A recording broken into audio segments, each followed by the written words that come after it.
Everyone's greetings and thanks for being here tonight.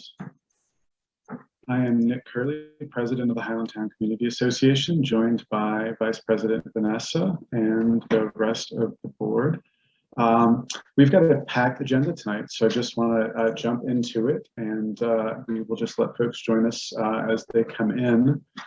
Just another housekeeping note again that this meeting is being recorded, and with that, we'll get into it. On the front end of my opening remarks tonight, I'm going to put up a poll. If you regularly attend these meetings and live in Highlandtown, I'd like for you to vote yes or no. Immediately prior to this meeting, we had a meeting of the board of directors of the HCA, and they voted to approve me bringing a vote to the floor tonight to approve an expense of $1,000 to internally fund a grant to provide household cameras to some areas around the neighborhood that Captain Boyd has identified as places the police would love to get additional video footage. And so basically what we want to do is take $1,000 of the Highlandtown Community Association general fund and buy inexpensive, reliable cameras that folks can put in their front windows and record what's happening in front of their house. So when the police come and say, hey, we'd like to know what happened here, more than one person on the block has video of it, and enough people on that block have video that no one is like that person with the camera that the bad guys in the street are looking at. And we think if we can get enough cameras out there, it might help folks in solidarity share information with the police in a way they might not be comfortable doing presently or have the resources to do presently. And as an added bonus, they'll get a camera in their house they can do whatever they want with, as long as it's like, you know, my package is here or whatever. Anyway, so without further ado, I'm going to put that poll up and go over some housekeeping and other general items. And we'll go from there. So I want to announce to you all that we are recruiting off cycle to elect a new treasurer for Highlandtown Community Association because Mike Dorsey is going to have to end his term. He can see it through if we need him to, but I'd like to respect his request to kind of move along with that. So if you are interested in participating on the board of the HCA and serving as its treasurer in the coming months, I'd love to get you some training and FaceTime with Mike so we can get you settled into that role. So please email me at nick.curley@gmail or via highlandtown21224@gmail. With any expression of interest or reach out to me any way you'd love. I'd love to tell you why it'd be a great way to help the neighborhood. So with that, we are working right now to put together a work group to have some social events over the summer, trying to encourage a sense of community as folks kind of emerge from pandemic conditions and to promote participation in the HCA. So stay tuned to the website and our social media streams for more information about that in the coming weeks. We have had a conversation at the board level about our strategic priorities moving forward, and I think we feel like right now a focus on outreach and events and relaunching our events as the year progresses is probably the thing to do. So I think we'll be looking for folks in the fall to help us get flyers handed out and invite so many of the new residents that have joined our neighborhood that maybe have never participated in an HCA meeting or don't know that we have an HCA. So that's kind of what we've agreed on moving forward. That, and again, just relaunching our signature events. I'd like to pause for a moment. This poll has been up for 2 minutes and I'm going to terminate it in about 10 seconds. So if anyone who hasn't voted yet, please do. I'll tell you that at a 12-to-1 yes ratio, it looks like we are carrying a majority and we'll proceed with the $1,000 grant. And Brian, I'm going to shut that down now. Okay. Excellent. All right, so just to give you guys a quick rundown of what to expect tonight. Delegates Learman and Clippinger are in the audience and will be giving us a recap of the legislative session. We've got Doug Hoffman, a developer who's done some great work in Highlandtown, wants to talk to us about what's going to be happening at 3925 Gough Street with a new tenant.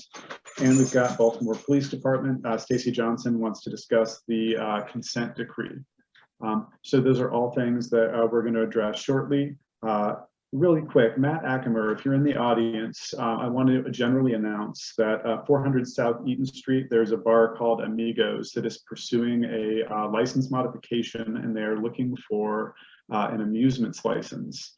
They need to contact the community association in order to proceed with that request. And so we don't yet know what they're requesting, but we do know based on feedback from a neighbor who's on our board that they're a good neighbor, or that's what we're hearing. So if you have any concerns or want to reach out and share any thoughts with us about what happens at that bar, we'd love to hear from you. Otherwise, it's likely we'll support the change they're asking for as a community association based on the feedback we've gotten thus far. So message me or reach out if you want to communicate something at all. Nick, this is Matt. I'm on the call. Hey, Matt. So it sounds like if they don't reach out to you, you'll still support, not ask for a request or postponement or anything. Okay. Is that what I'm hearing? Yep. Okay, that's good then. The D license and that amusement permit allows them to ask for live entertainment. Now they may also ask for extended hours on certain days because of that. They don't usually have a Sunday license, etc. So you'll still want to pay attention to that at the hearing, but we don't know that yet, and they should have been in contact with you for that, but haven't done so. So that would be the only warning I would give, is if you don't want those extra benefits, it would just be worth it to be at the hearing to pay attention to that. Looks like Brian's weighing in here. Yeah, with that in mind, I mean, my understanding was that a special entertainment license essentially allowed for a coin-operated machine, pool table, jukebox, yada yada. If it's gonna, open the door for other things, I think they need to reach out to us. That's my 2 cents, but I want them to reach us and we can reply. And I feel like we should challenge it if they don't. Now, I'm not remotely suggesting that we'll deny it, but I do feel like we should be asking for them to reach out to us. All right, I support that. So can we make them reach out to us, Matt? So they were emailed on May 11th. And then I emailed them last week again on the record, or the attorney's email that we have on record. The fact that they haven't reached out yet bothers me a bit, to be honest. The way to do it, if you wanted to basically ask for a postponement of the hearing in order for them to reach out to you, would be to submit that by email to the board tomorrow by 10 a.m. But as soon as you can, and say, we haven't heard from them, we'd like to postpone the hearing, which would be this Thursday. That'll knock them off the docket until another date, until they do meet with you and explain what's going on. Because it is live entertainment. That does give you all the chance to do an MOU to set parameters of what should and shouldn't happen, etc. Cool. Matt, can I pass that through you, or do I need to reach out to the board directly tomorrow? If you pass it through to me tonight or tomorrow, and I'll send you the email addresses of who else to copy on it. So. All right, I'll get out to you tomorrow morning. Thank you all. Have a good night. Thanks for your help, Matt. Appreciate it. Does that work for you, Brian? Awesome. Cool. All right. So I know that delegates Learman and Clippinger are on a timeline. So my intent is to put them up first, followed by Doug Kaufman, and then Stacy Johnson to close it out. Before we do any of those things, I'd like to go to the floor and see if we've got any brief announcements or updates from the floor. Amanda, you want to kick it off? Sure. So again, Amanda with Highlandtown Main Street. We don't have a lot. We always have a lot going on. We've just given out 52 business COVID relief awards. So I've been busy doing that. But really just continue, please, to support your small businesses. We'll, again, as you guys are planning your events, we'll be inching back into our fall events. I do know that the Parade of Latin Nations has been shifted to Sunday, October 3rd. So you might want to keep that in. It was normally a September event, so I found out about that one. And the July Art Walk will be a little light, but we definitely have folks that are going to be open that night, July the 2nd, I believe. And I think that's about it. Does the group have any questions for me about anything on Eastern Avenue? Or if there's anything you'd like me to look into for the next meeting, which I guess will not be until September. Well, I'm going to throw out the question that everybody's been asking me is what's going on with the ice cream guys and are they coming back? So unfortunately, I really can't discuss it. I do know what's going on. I always know what's going on, but I really can't discuss it because they haven't made anything public. So let's just keep our fingers crossed and hope for the best. I know that the community will be back supporting them as soon as they can. I see Anne is asking about the Lantern Parade. That's Creative Alliance. So I know that they're probably making decisions on that, whether it's going to be a car parade or in person again this year. I don't know about that one yet. I think that far out, we're still trying to figure it out. And I did want to say that I don't know if anyone saw on the Highlandtown Neighbors page the thread about the trash that was all over Eastern Avenue. So we did get video footage from some surveillance cameras we've had in the district. There are cameras along Eastern Avenue. The facial recognition is not great, but we can see, and I see Larry might have something to say about that, but there was trash up and down and we found video footage. It was not the DPW crews. So they are out there doing their job. It was some random person, it looked like a woman from the video, who would literally just walk down the whole of Eastern Avenue, pulling out the corner can trash, pulling out every little bit of every trash that anyone had put out and kicking the cans into the whole of the street. It was wild. It was like 3 o'clock in the morning doing this. So I hope that it's just a one-off incident. I'm going to talk to the Main Street offices and maybe Larry another day this week after the meeting and see what can we do when those sorts of things do happen. But in the future, if you all see something like that, the best thing to do is just let me know. I'll drop my email in the chat. You can let Nick know, he can let me know. Posting it on Facebook is not always the best method, so I really appreciate any direct alerts so that we can address it. And please don't point blame when we're not 100% sure. So I think that's about it. Amanda, it's always great to hear from you. Thanks. Larry, did you want to add anything, or do you want to take your hand down, or did you want to jump in? You're muted there, Chief.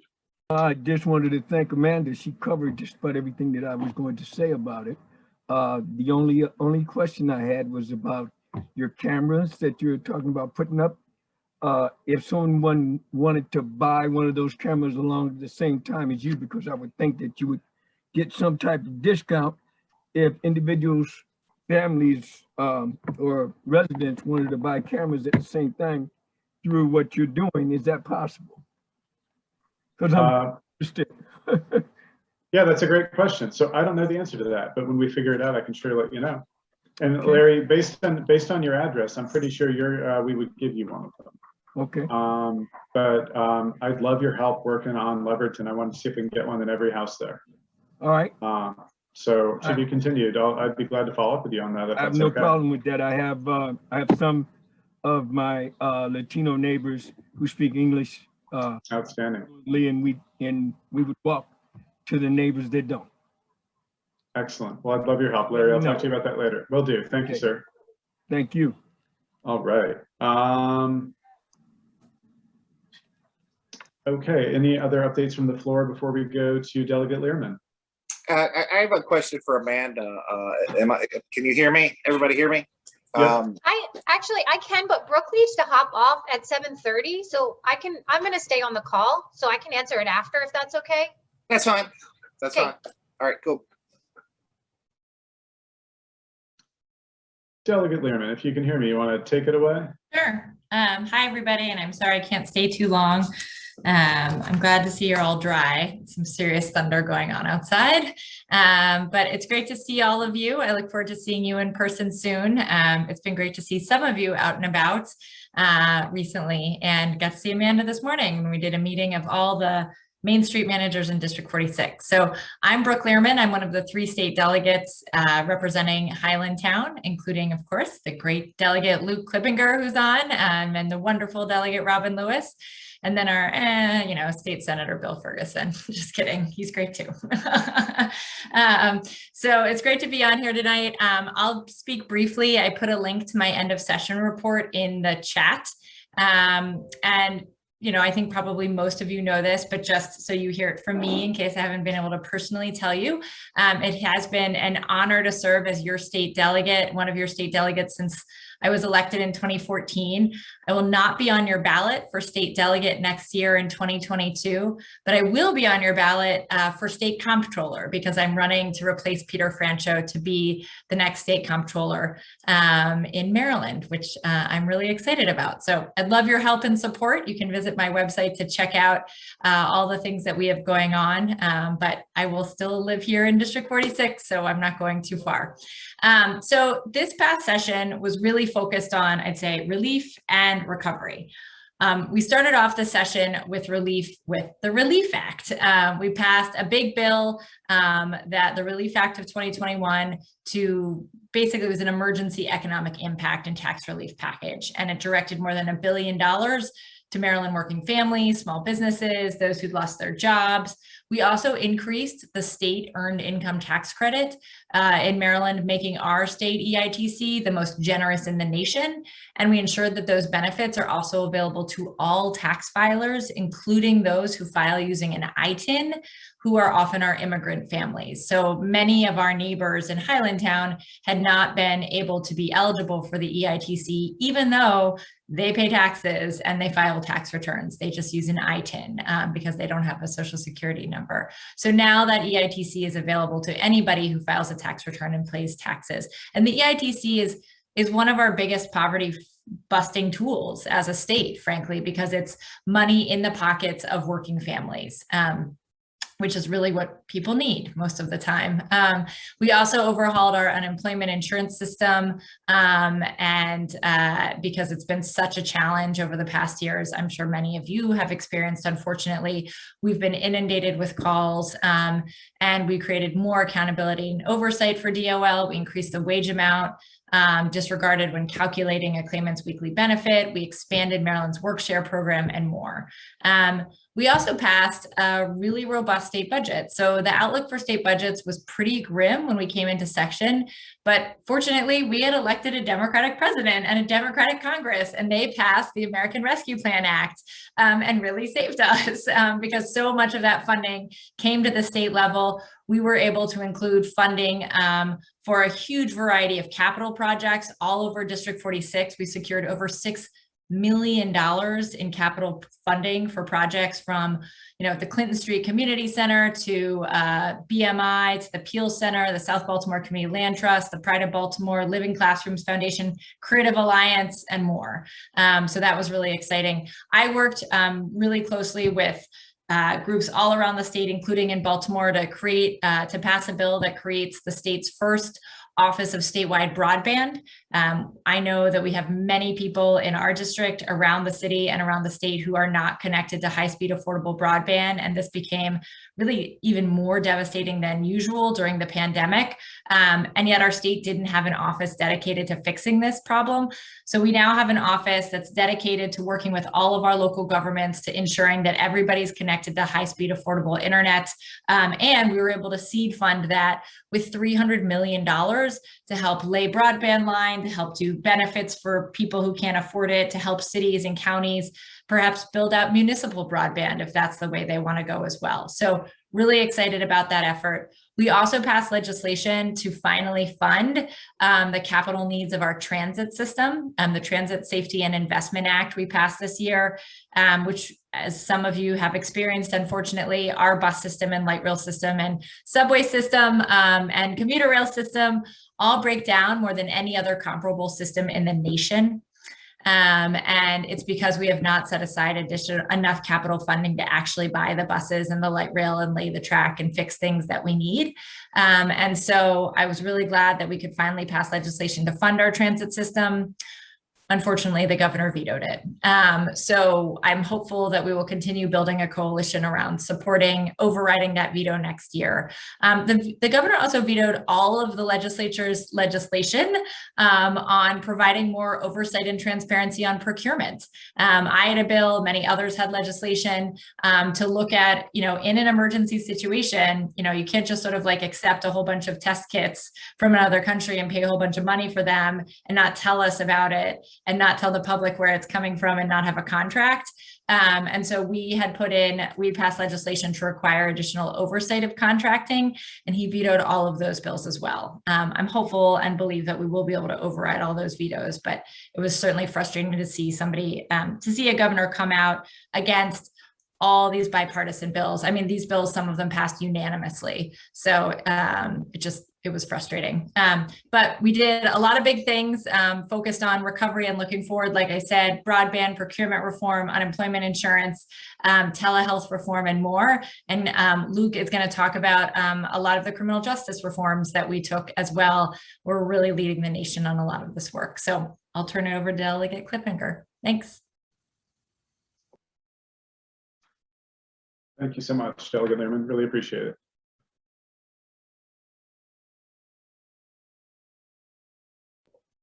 Is he on yet? I don't see him. I thought I did see him, but I don't know. I don't see him. Okay, well, he'll come on at some point, I assume, come back and tell you all about the amazing police reform, criminal justice reform bills that we passed through his committee. But yeah, I'm really, I've loved serving as your state delegate, and I will still be your state delegate until January 2023. So continue to reach out if there's anything I can do. And I'm really excited to see the Creative Alliance Youth Arts and Education Center moving forward. I expect a groundbreaking any day. That's something I've been sort of working on for 11 years. Ever since it was La Raza Cantina, and I was working with Brian and Kevin and others. So I'm just really excited to see that come to life. But yeah, thanks so much for having me on tonight. Yeah, we're certainly grateful for all the good you've done for the community. Thank you so much. Sure. Any questions for Delegate Lehrman before we go on to Doug Hoffman? Hi, everybody. Right. Oh, sorry. No worries. Thanks, Brooke. Hey, Thanks. Doug, how you doing? Good, thank you. Thank you all for letting me join. I think you introduced me, Nick, and said that I was a developer. I am not a developer. I am a real estate broker who helps developers. And I've come before the meetings, or before this group before, to talk about the development over at 3925 Gulf Street, 310 Grundy Street, the former Roberts Discount Furniture Building. And I told you that we were working on some very exciting things. In fact, we were trying to keep DePasquale's in the neighborhood. Obviously, we failed with that. But we have been looking high and low to find a good replacement, a good tenant to come into the neighborhood. And fortunately, this meeting falls on the perfect day because we signed a lease today. And I wanted to introduce you to the group before anyone else could hear about it. And so Keeler is on the call here. And so I just want to let you know we are extremely excited about this group coming into the neighborhood. We think it's going to be a great fit. And there's going to be, I think you're going to be really excited about it. But without further ado, I wanted to introduce Keeler. Keeler, if you guys take yourself off mute. And Sure. Go ahead and introduce yourself and who your operation is. Yeah, Doug. Hi, neighborhood. I'm Keeler Kyle. I'm the owner of Oven Bird Bakery. We're an artisan bread bakery, pastry shop, sandwich shop that opened a year ago last week in Little Italy. And in a very small place, we have a 900 square foot bakery where all of our production is currently taking place, as well as a retail location. We opened in the middle of COVID, and we've grown well beyond any of my expectations to the point where we are bursting at the seams and have been looking actively since January for an expansion location for our production, as well as a possible second retail location. And we've actually, as Doug said, signed a lease for I should say very happily, I'm very, very tired, but very happily signed a lease at the corner of Goff and Grundy in this warehouse that will be reimagined into a multi-use space for our bakery to grow into, that will be doing our bread production, our pastry production, catering, as well as offering a second retail location for our bakery, with hopefully the ultimate intention also have a liquor license there and kind of be able to accommodate and think about interacting with the neighborhood on a lot of different levels, but mainly around the production of our bread products. This is going to be happening. The build out will be happening over the next several months with the intention to hopefully open early in 2022. Just as to piggyback on Keeler, the property owner is the same owner of the property, has the lot directly across the street, bounded by Haven, Bank, and Grundy Street. So he has gone through the process with the city to get the permits, and relatively soon, hopefully the next couple of weeks, you're going to see a lot of construction going on that empty lot to build it into a 103 parking space gated fenced parking lot that'll be servicing the building. So you can go and drive over and park your car there and get free validated parking and be able to run into the bakery. So it's not going to have a huge impact, we think, on the neighborhood from a parking perspective. So people can come and pick up or come in and sit down in the cafe portion, have their tea, eventually have a glass of wine with their meal. The building that Keeler's going into is also going to be essentially reskinned. If you know the old HS Hike and Dry Cleaning building that faces Eaton Street, I think it's 307 South Eaton, the same guy also owns that. He knocked down the back half of the building. He built it out to the nines in there.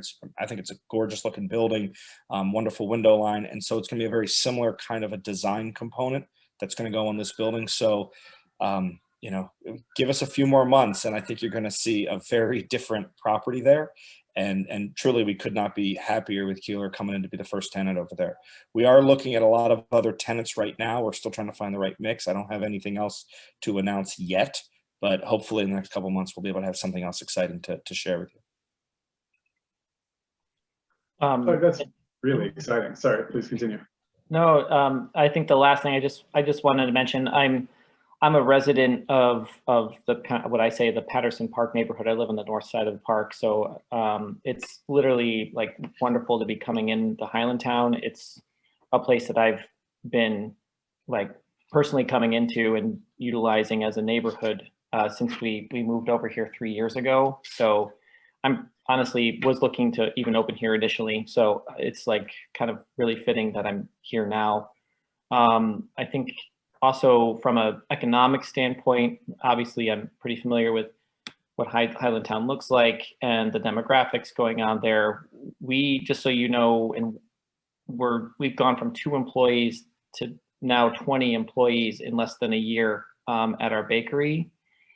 And that level of growth, I probably could foresee happening again in the next 2 years to basically double our employment. So I'm really honestly hoping to draw from the neighborhood and neighborhoods adjacent for hiring. The vast majority of our employees are within walking distance of our current location. So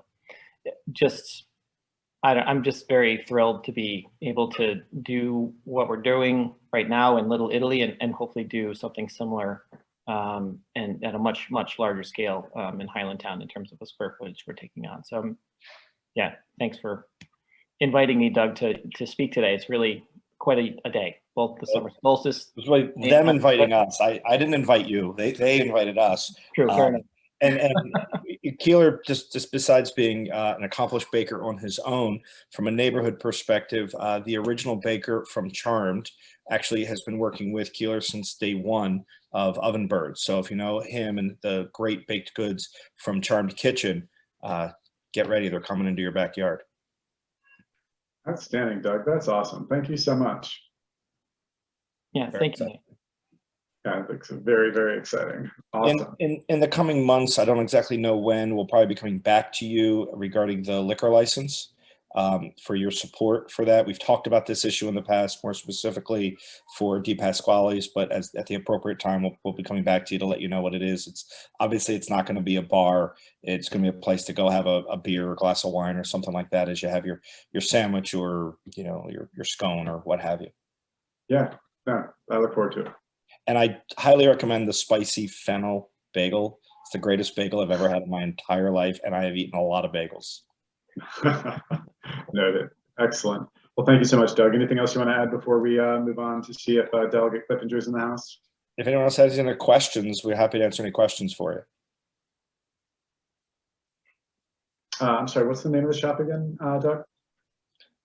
Go ahead, Kate. Ovenbird Bakery. ovenbird being one word and ovenbird being an actual bird.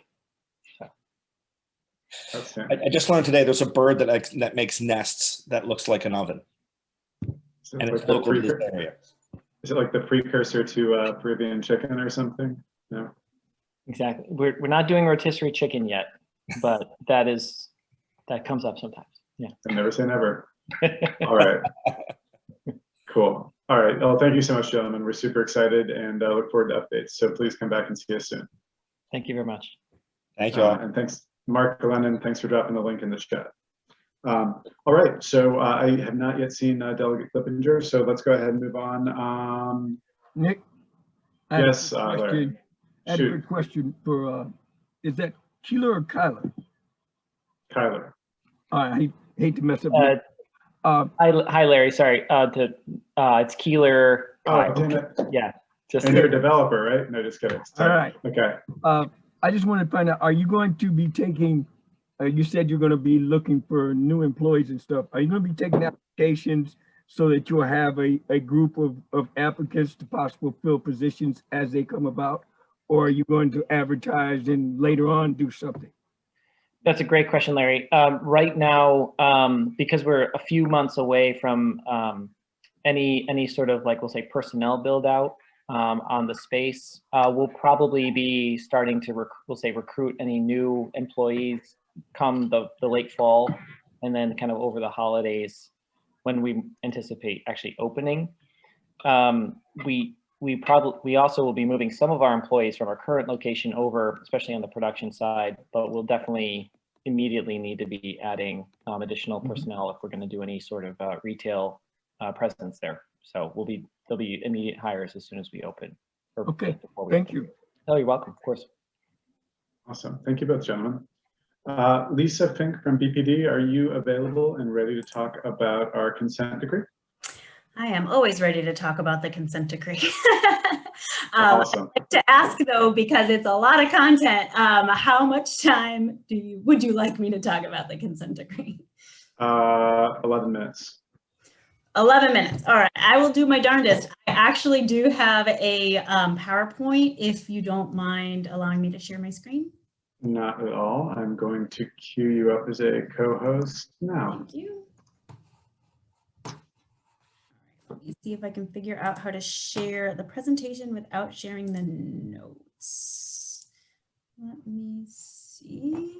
All right, are you all seeing the presentation, a big BPD reform update slide? Yes. Great. I'm actually just going to move this to this screen, if you don't mind. Oh, well. All right, I'm just going to leave it on that screen. Okay.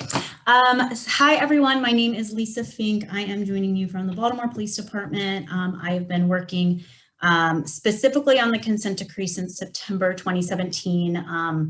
And I am hoping to do my very best to talk to you as briefly as possible about what is a very massive, very complicated federal order under which the Baltimore Police Department and the city finds itself.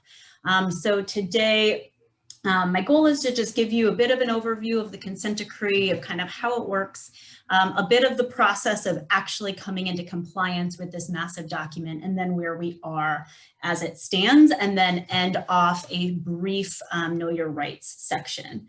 Many of you may be aware that Baltimore Police Department has been under consent decree since April 2017.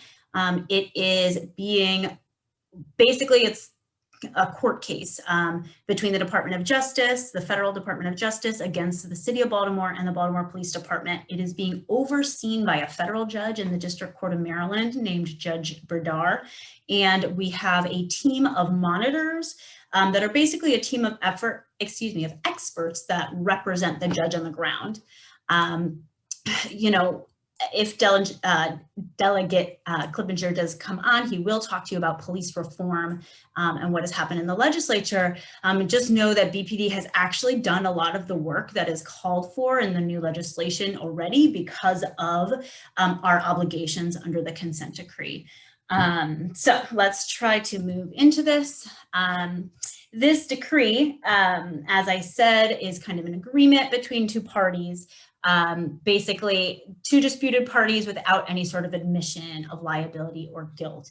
So in this instance, the Department of Justice in 2016 issued a findings report about BPD's practices, stating that there was a pattern or practice of unconstitutional policing. So we came to an agreement which resulted in a massive consent decree under which BPD has to comply with every single point in order to basically come into compliance or come out from under federal oversight.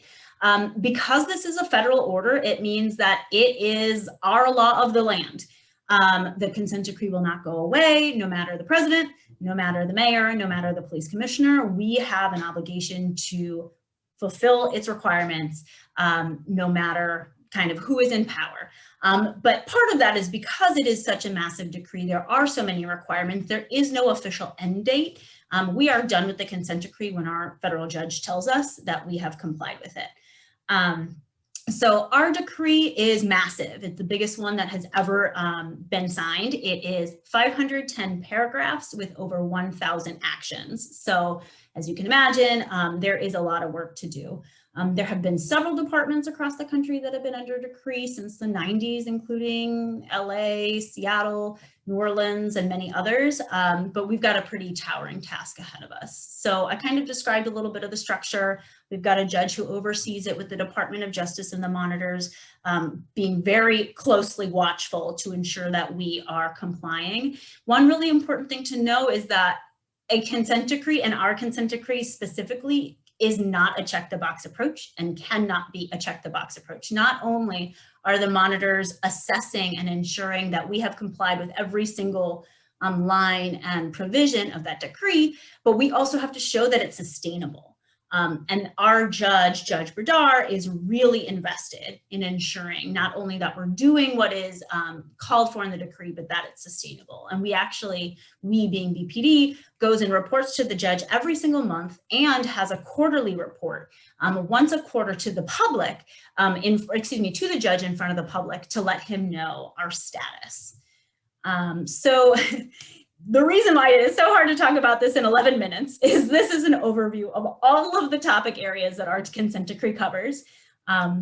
So as you're seeing those topic areas, I mean, it is truly almost every corner of the department, from, basic things like improving technology to really key things like improving misconduct and discipline investigations to central, big issues like use of force and constitutional, policing, stop, searches, and arrests. So it really covers a lot.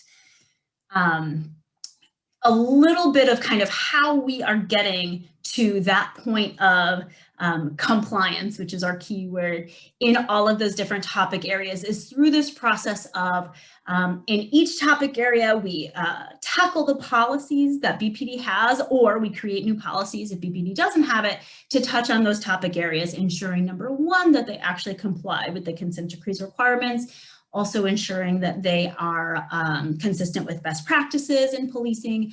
Then we go through a very intensive back and forth collaboration process with the Department of Justice attorneys and the monitors. After usually several weeks, if not months, of collaboration on these documents, on these policies, we will then put it out to the public for public comment. We ask the public for feedback. What do you think should stay? What do you think should go? Do you have any specific, expertise or ideas on these topics? And every single piece of feedback that we receive, we consider. It's not just BPD receives it and it goes away. We send it to the monitors, we send it to the Department of Justice, and we discuss it with them.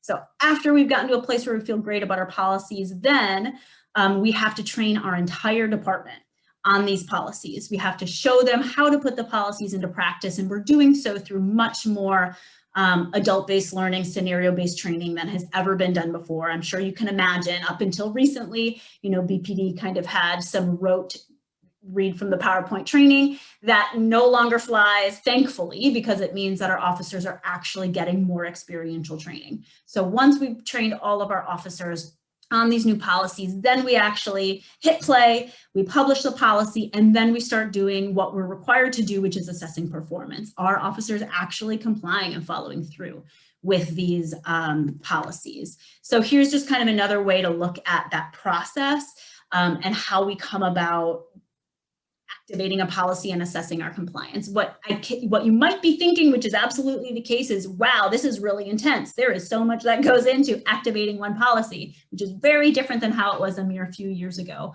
And it's really because this is the right way to do it, but unfortunately the consequence is that it takes a long time between, starting our initial drafts to getting to the point where residents are feeling the policy on the ground.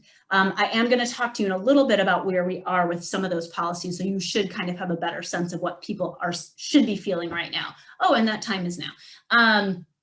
Just a couple of things as quickly as possible. We've had some massive overhauls of our policies and our training, both on use of force and on constitutional stops, searches, and arrests. All of the department has been trained on it, and those new policies should be felt on the ground at this point. We've done some other massive work in these other topic areas: behavioral health, sex assault investigations, EPIC, which is ethical policing is courageous. It's this big peer intervention training program that we train the entire department on. We've overhauled our training, as I indicated, making sure that training is more experiential and scenario-based, and technology. You may be aware that BPD has been writing paper reports, which is just really sad and pathetic. It makes it nearly impossible to collect data. So we are now in the process at this moment of launching a field-based reporting, so computer reporting across the department, which is long overdue and will vastly improve our ability to collect data. I've got a couple of slides with a massive amount of material, but basically this is trying to show you these are basic principles in our use of force policies. Most of these things you'll see in the legislation that just came out of this legislature session around the use of force requirements that will now be instilled across the state. BPD has had this in policy, active policy, since 2019. This is just an overview of the massive work that we did in the stops, searches, and arrest area, which is basically ensuring that our officers are conducting stops, searches, and arrests in a constitutional way, that they have sufficient probable cause for arrests, that they have, and searches, that they have sufficient reasonable articulable suspicion for stops, and that they know what those mean and how to instill them. This really complicated graphic is a very general overview to give people an idea of where we are in terms of progress on, again, this 1,000 plus action federal order. So you see certain areas we've made further progress in, like I just said, stop, searches, and arrest, and use of force. We've delivered the training and we're in implementation status. We're trying to see how it's going, the boots on the ground.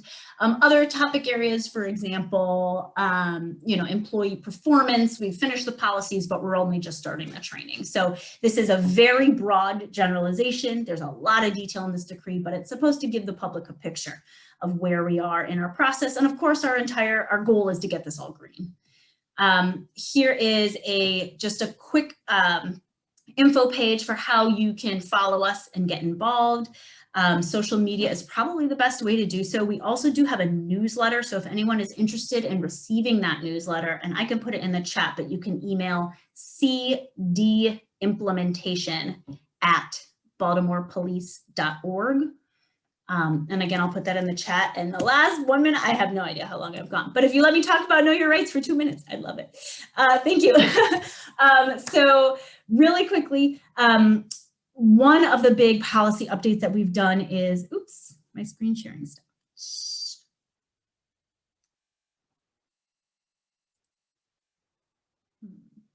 Oh, it's because, sorry, everybody.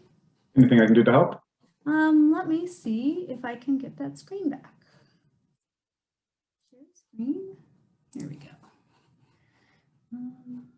Share.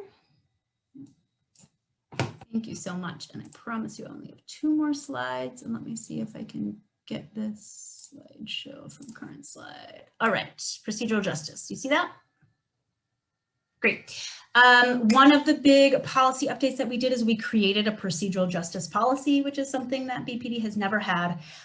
So this is just to give you all an idea of, now that this procedural justice policy has been implemented, has been published, this is what members of the public can expect in interactions with BPD's officers when, of course, there isn't like some major emergency like homicide, suspect running down the street. Our officers are expected to introduce themselves, to explain the reason for the contact, answer questions that the individual has, to ensure that the contact is no longer than reasonably necessary, providing explanations at the conclusion of an interaction, and being professional and courteous. So pretty basic, but very important. And now it's mandated in BPD's policy.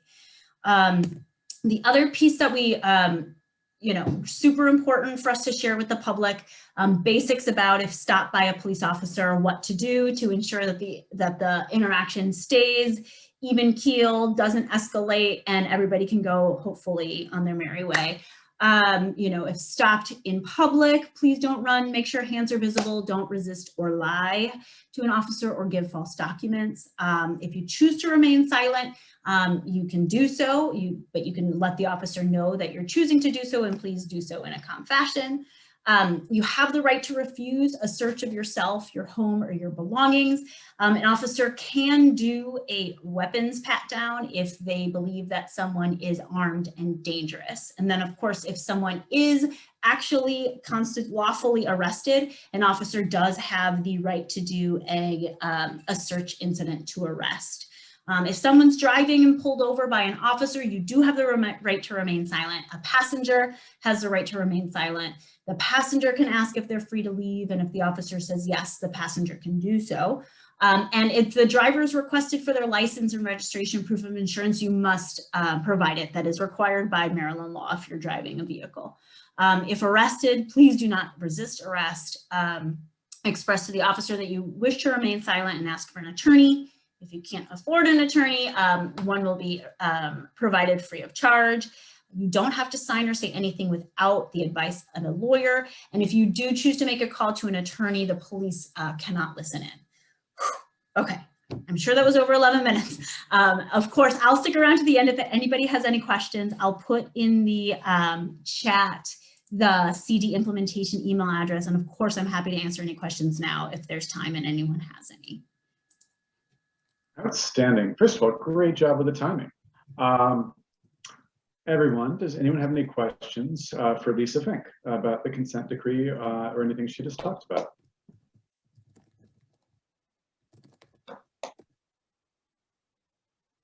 I guess so I'm curious. Just, sorry, go ahead, Nick. Oh, sorry, this is just very brief. And Lisa, could I ask the consent decree and what that has to do with data collection? You don't need to go into super detail here. I'm only asking because I'm trying to figure out kind of a more concise chain of command, if that makes sense, whether it's through BPD, whether it's through the state's attorney, and kind of how 911 calls are logged. I know that data collection has been a little bit more prevalent in the last 3-4 years, but if it has anything to do with the consent decree, that's all I'm asking. That's a good question, and I'm actually going to probably want to follow up with you a little more details. One is technically fire department, but data collection overall is a huge part of the consent decree. And there are definitely requirements in the consent decree about calls for service and kind of breaking them down and assessing what they mean. But I am going to put my email address in the chat. So feel free to shoot me an email and then we can follow up on that. Thank you. Mm-hmm.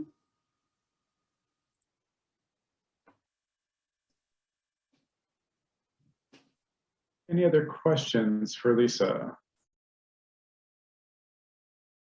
Lisa, how are we doing so far in the grand scheme of things? Like you indicated, some other cities have been working on these for 30-something years now. Like, what's our glide path look like? Is it promising, or are we in trouble? Yeah, that's a good, and actually you saying that makes me realize that maybe I didn't properly express it. So since the 90s, several departments have been under consent decree, but not all of them remain under consent decree. Many of them have, like I think LAPD was under consent decree in the 90s. After Rodney King, they're no longer under consent decree. So right now we're in year 4 of implementation. It is really hard to give an end date. I mean, realistically, a lot of departments are under consent decree for like a decade, which is a really scary prospect for a community that's ready to see change yesterday. I have to say I kind of have the privilege of seeing how a couple of other cities have been doing it. And my personal assessment is that given kind of the will of our, not the will, but kind of the commitment of our leadership, both in the department and in the city, I think that we're pretty well situated to come into compliance with the decree. But, given that it's a 220-page agreement, 1,000 plus actions, it is just massive and it is a long slog. So I'm hoping that the community really starts to feel a difference on the street, because ultimately I think that's going to be the most important, one of the most important kind of barometers of how we're doing. But in terms of like making real lasting change, I personally feel very hopeful. We've done a lot of work, and to me, even kind of what I'm seeing and hearing from officers on the ground, it seems like there's a lot more understanding that like this is our law of the land, no matter how we feel about it. And so people are kind of getting in line. And of course, we've got a couple of officers on the call, so I'm not sure if they have a different perspective, but that's kind of my assessment from where I sit. Thanks for the answer. Just for fun, because I don't see Luke, so I think we've got a few minutes. Officer Rivera, do you want to join the conversation? Any thoughts you want to share about the consent decree for the good of the order here? How are you, Nick? Hello, I'm great. everybody. How are you? Lisa, good to see you. I've been seeing a while. So basically, Lisa said everything. We actually starting to see the change. Especially now, technology and policies in place and training and all that. We actually have been to a lot of those trainings already. Yeah, it's positive change. So, we're looking forward to it. Yep. But like Lisa said, everything is coming along. You started, at least in the department, you're starting to see the change. Yep. So it's a good thing. Outstanding. Thank you so much. All right, anything from anyone else? Brian, Sweeney, did you want to add any thoughts or anyone else about consent decree related items? No, looks like we're good. Well, Lisa, thank you so much. I'd love to just want to say I've always felt I had not really a good understanding of it, and I feel like I have a little bit better now, partly because of the charts and things. So thank you very much for that. Awesome. So I'd love to extend an invitation if you'd like to come back when we have a little more time, or to dive into any particular aspect of the consent decree you think would benefit us to know more about. So let me know at your convenience when you want to come back. It'll still be 11 minutes, but maybe we can drill into something. So anyway, thanks for tolerating the clock management, and I hope you have a great night. All right, everyone. So it is now 7:54 p.m. I've not yet seen Delegate Clippinger, and I was expecting to see him about 20 minutes ago. So I'm going to keep us kind of on the line for at least the next 5 or 10 minutes, if you'll put up with that, to see if Luke shows up and wants to talk about criminal justice reform. In the interim, I'd like to reopen the floor and see if anyone other than Lisa, sorry, Lisa, wants to present any other material or updates for the good of the order. So please let me know if you want to add anything.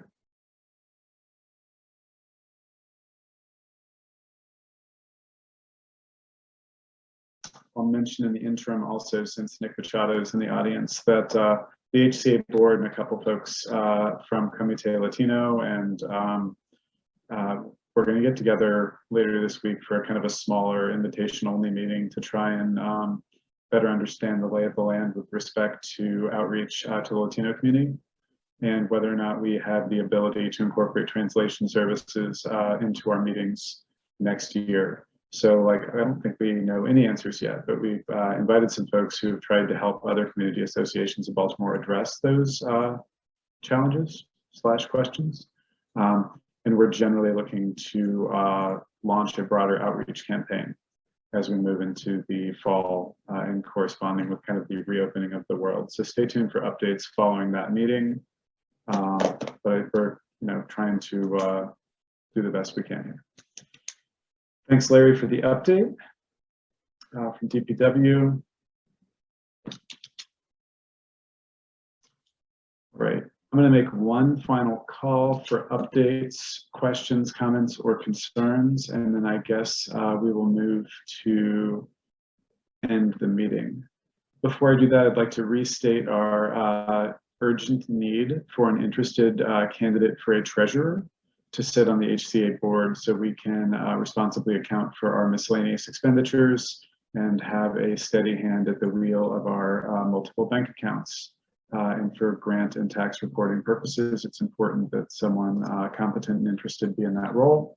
And Mike Dorsey is going to have to leave his at the end of this term, but preferably sooner for personal reasons. So again, if you would like to be the treasurer of the HCA or know someone who you think would, please let me know, send me a message, reach out to me through our website, or email me at highlandtown21224@gmail.com.